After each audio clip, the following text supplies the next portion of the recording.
On the 17th of May 1974, 3 no-warning car bombs exploded in Dublin city centre during rush hour at approximately 5:30 p.m. 26 people were killed, plus a full-term unborn baby. An hour and a half later, a 4th bomb exploded in Monaghan town, killing a further 7 people. There was no warning. It killed and maimed indiscriminately innocent men, women, small children. People with no politics, defenceless victims who just happened to be passing by.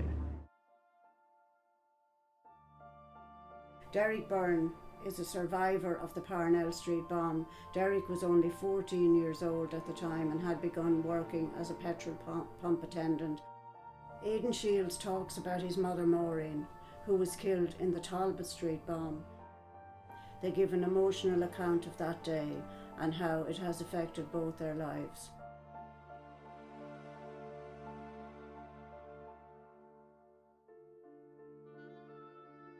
Mother's name was Maureen Capeless.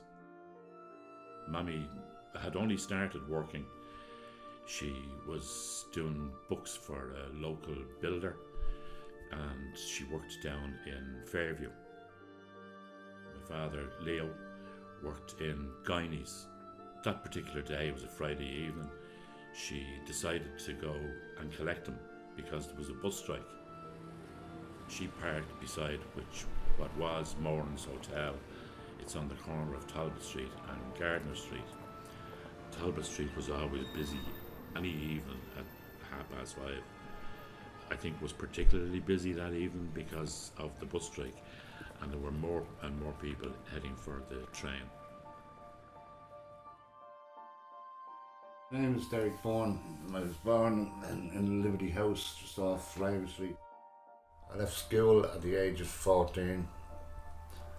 I got a job in the Westbrook Motor Company in Parnell Street.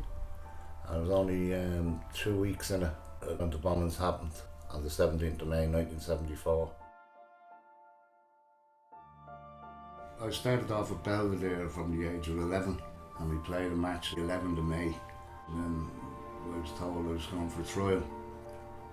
So that Friday I took my lunch break early. I went down to KC Shoes in Parnell Street, bought a pair of boots and I put them up in the locker in the garage. I asked to go early. The man said to me, well, we can't let you go early because you'll have to take an early lunch break and you'll have to walk till 6 o'clock.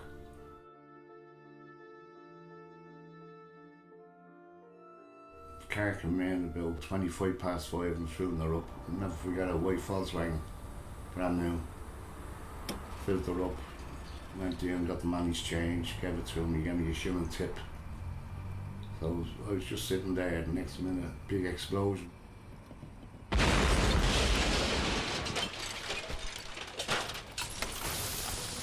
I remember going from one pump over to the other and hit me back out, and I was just lying on the side, with my back up against the pump.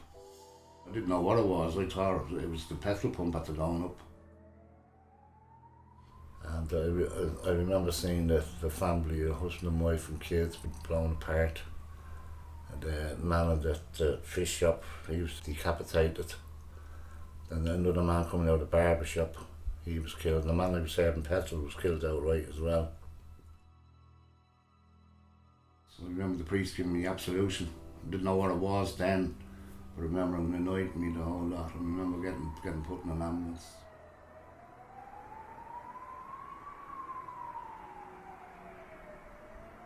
She parked beside what was Maureen's Hotel. It's on the corner of Talbot Street and Gardner Street.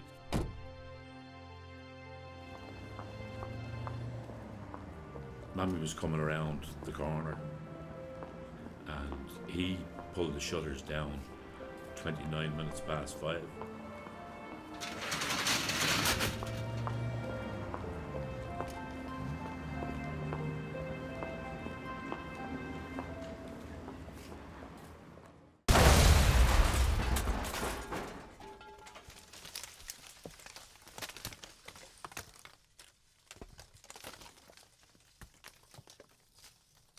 After being put in the ambulance, I went down Talbot Street and the Talbot Street bombing happened, that's when I lost consciousness.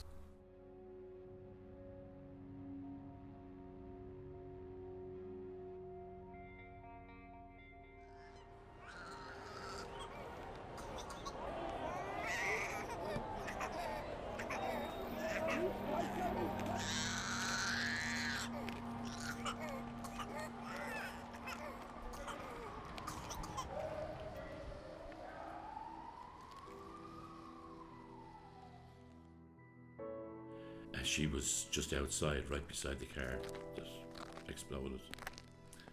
He walked by her, going home. She wasn't recognisable at all.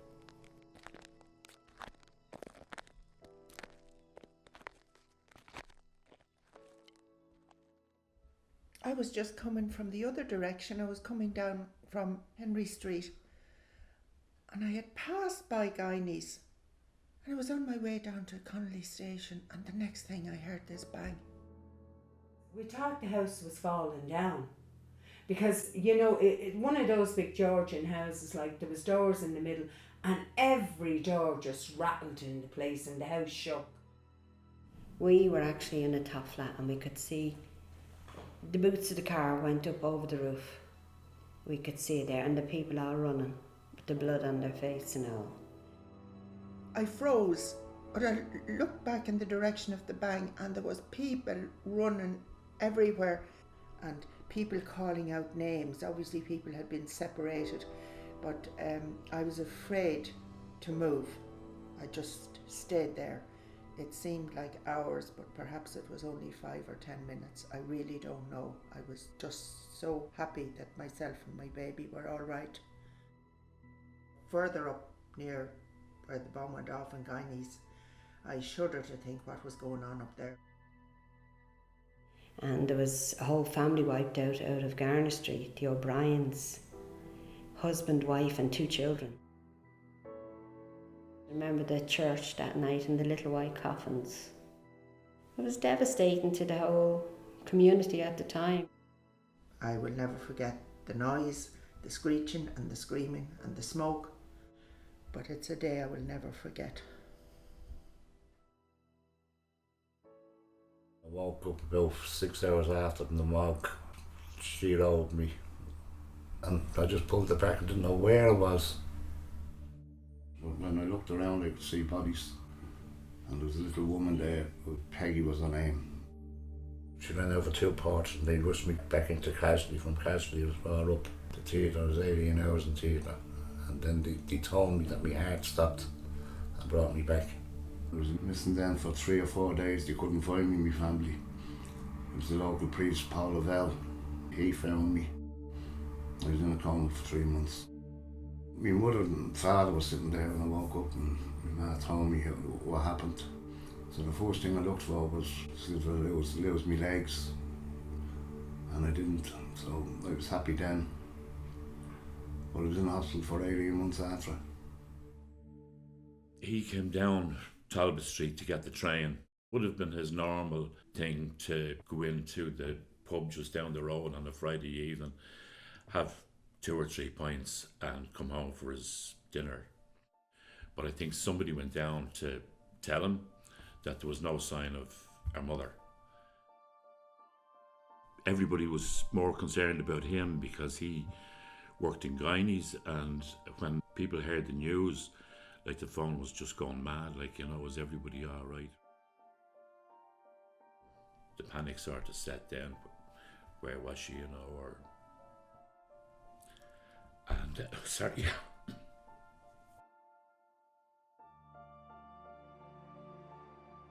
It was suggested that we go and see if we could find her in some of the hospitals or wherever. So we went to all the hospitals locally and spent till 11 o'clock or 11:30 that night going around looking, and it was pandemonium. The hospitals were just mayhem. Eventually somebody plucked up the courage to say we probably should go to City Morgue and see. I had to describe my mother what she might wear, did I know what she was wearing that morning. Eventually they brought me in to view the body of my mother, as it happened to be. I don't know how many parts of her body were missing, or all I saw was her face, like, obviously, and I really had to look to see, was that my mother? It wasn't a place for anybody that didn't need to be there or have to be there. It just wasn't.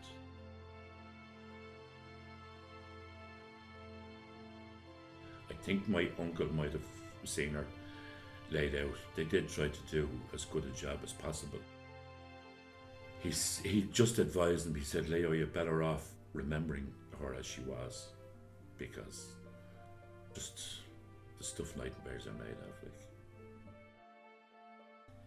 That broke his heart. She was 47. My father died 22 months afterwards. The death certificate says pneumonia, but it was a broken heart. They were married in 1953, so they were together from 49, 25 years.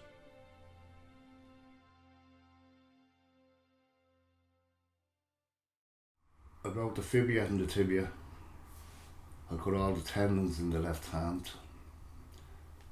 I broke the hip, left ankle, and left shoulder, and it was mostly facial injuries as well. I cut the jugular vein. He said that was the worst injury I had, regards of life threatening. He put me in the hydro-pool in Dunleary, the rehab place. I was out there for 9 months, and I learned how to walk out there. The Saturday before the bombing, which would have been the 11th of May, and we played a match, and then I was told I was going for a trial. 3 of us. One of them stayed. He went on to play for Tottenham.